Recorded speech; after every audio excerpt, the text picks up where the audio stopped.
commercial shoot for a local brand called Hollow and Summer. And I'm going to do a lighting breakdown. I think everything was shot with natural light, but I'm just going to do a how I got the shot. I'll sample a few images and I will show you my thinking behind using the sun as my key lights and how I position my models in respect to that. So let's get into it.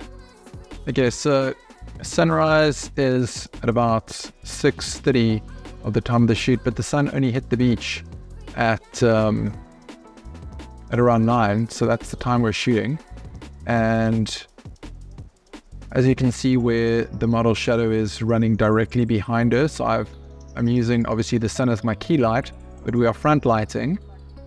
And let's just actually jump into capture one and I can show you a little bit of the thinking and the lighting breakdown. So here we are, capture one. Let's choose an image where we can see the shadow. Okay, so let's use this picture. Okay, so the sun is coming from pretty much up here, and you can see that the shadow is running straight, and you can see the shadow is running straight behind our model. And zooming in here, there you can see the ping of the sun in her eyes. We're getting a nice shadow definition and a very small nose shadow, depending on how she positions her face. So while you can't move the sun, you can move your model. That's a great shot there where you can see, so we're using a broad lighting technique where the sun is lighting, so we're basically standing in, if our sun is here, and then you can see the shadow creating a nice little Rembrandt triangle of lights over there. Let's keep going through this.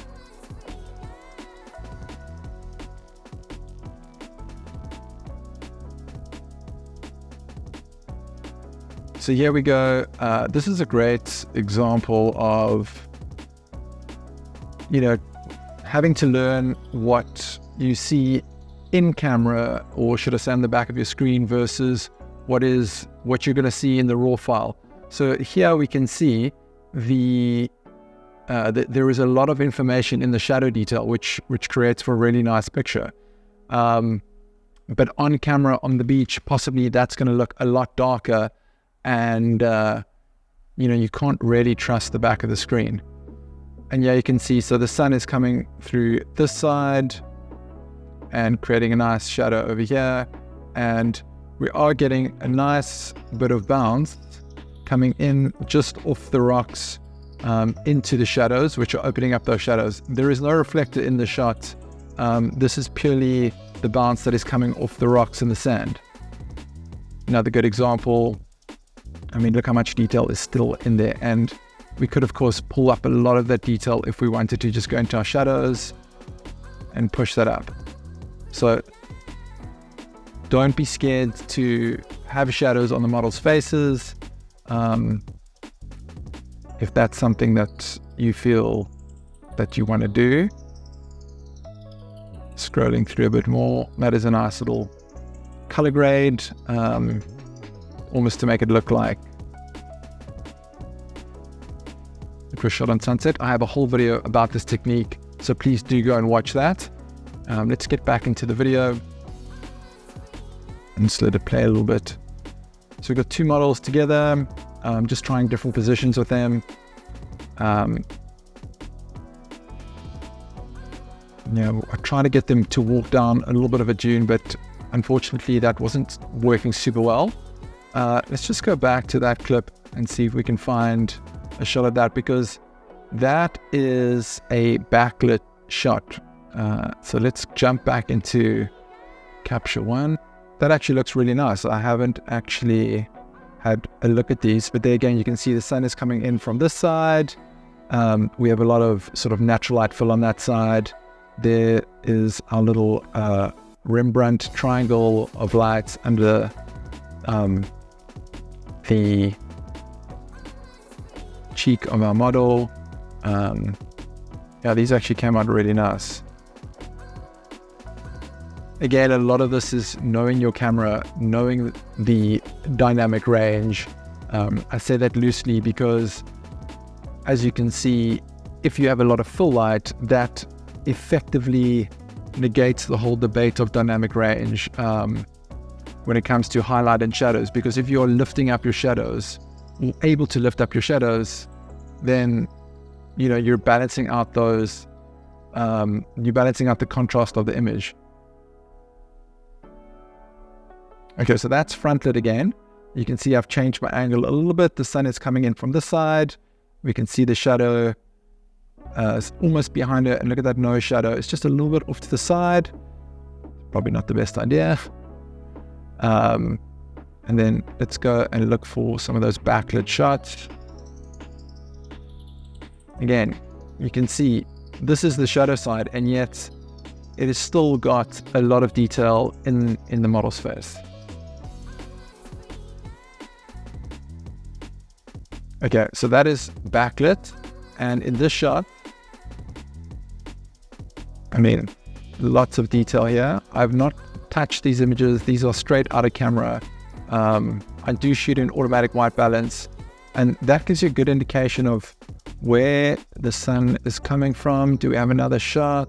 It's a little bit wider. There we go. Okay, so you can see the sun is coming in from this side. She's completely in shadow, but this ambience, this bounce light that is pushing back into her face, is all the light that is bouncing around the scene. I mean, I could have put in a reflector somewhere over here that would have helped lift it up a little bit. But honestly, I don't think it's necessary, and not everyone has the luxury of shooting with an assistant. I mean, that shot is absolutely stunning. I mean, we could just push it a little bit and increase our warmth, and that's really super, super easy. And the sun is pretty high in the sky at this time. I mean, it's not noon sun, it is still winter sun, but that's a stunning, stunning picture. Okay, so we're just playing around with some shadows here again. Just trying to be a little bit creative on the day, trying to get as much variety for our clients as possible. Let's jump back to the video.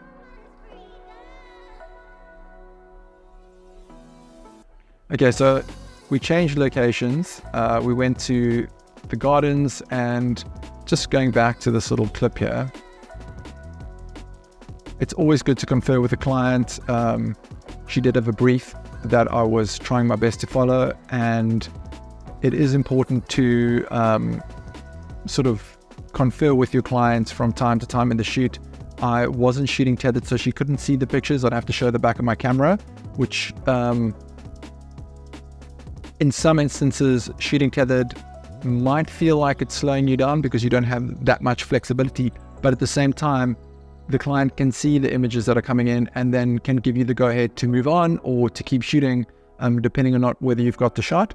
Otherwise, you'll have to shoot to card and then scroll through the back of the camera, which again is a little bit unreliable because one, the screen is very small, and two, you're looking at a JPEG render. So, if it looks a little bit dark, sometimes the client might be like, could you make it a bit lighter? So I do shoot tethered where possible. And over here, I'm just shooting, it looks like I'm shooting a bit of video.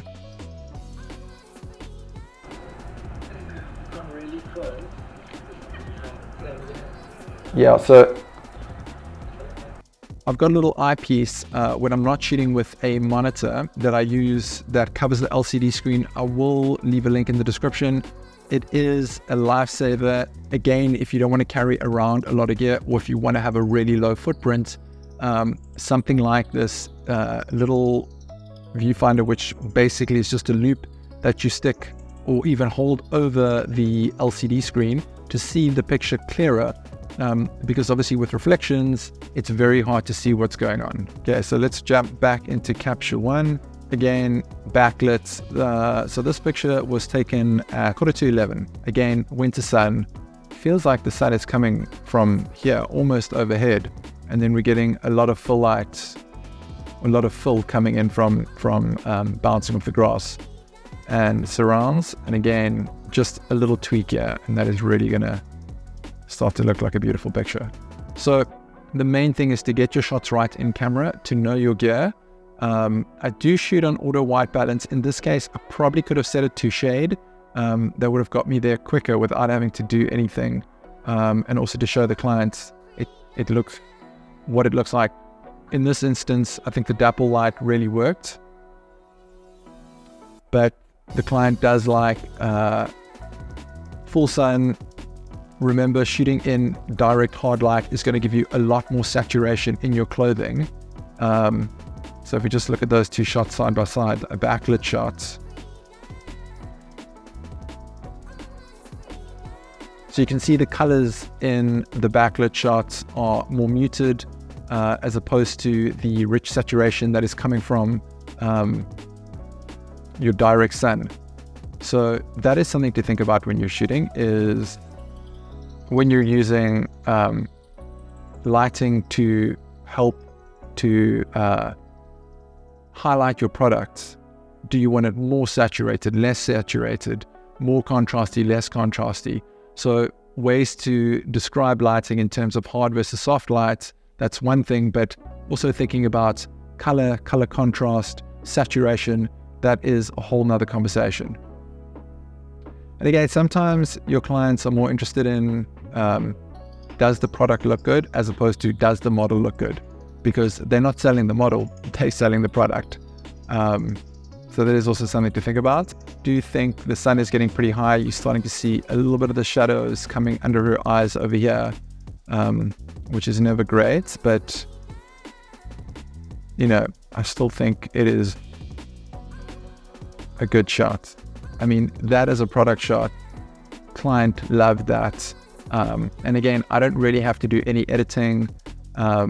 Getting some nice detail. You can see how nicely saturated the colors are. Very much true to life, which is very important for retail, because obviously this is going on a website. People want to see what it's going to look like.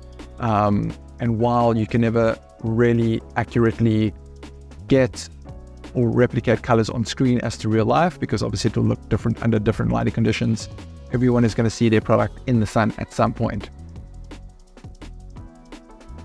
And let's just scroll through a little bit more.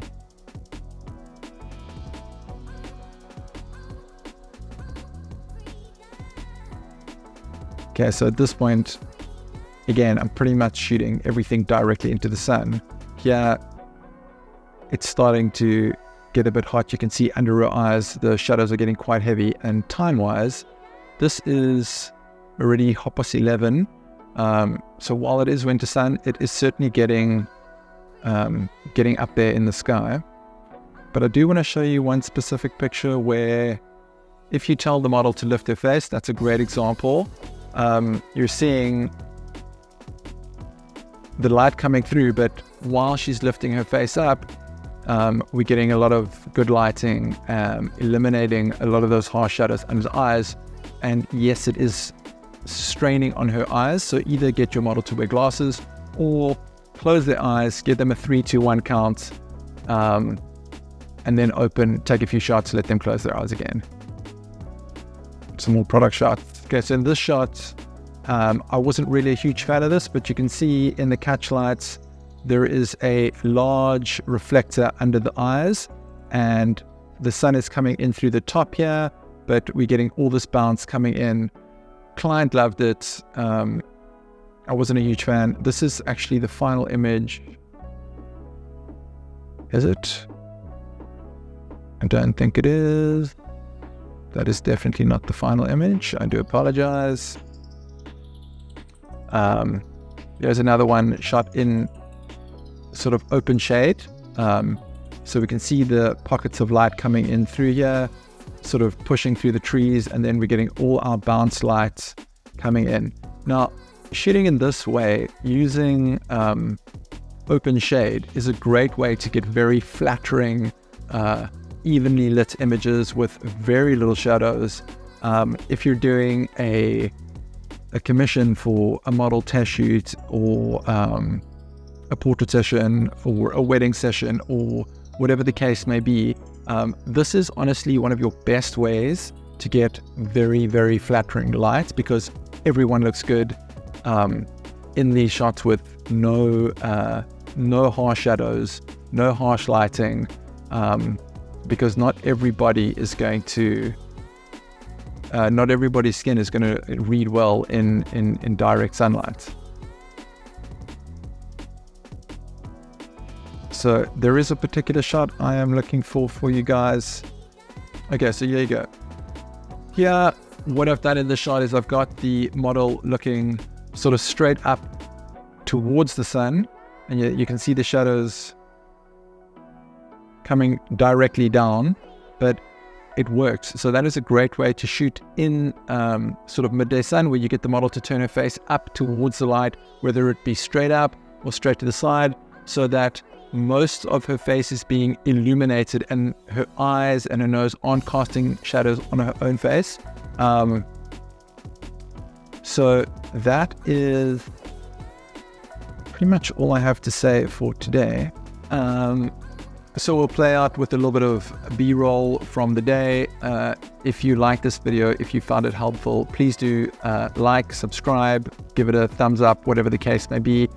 I'd love to hear from you. I really do appreciate the comments. It really helps to motivate me to make the next video.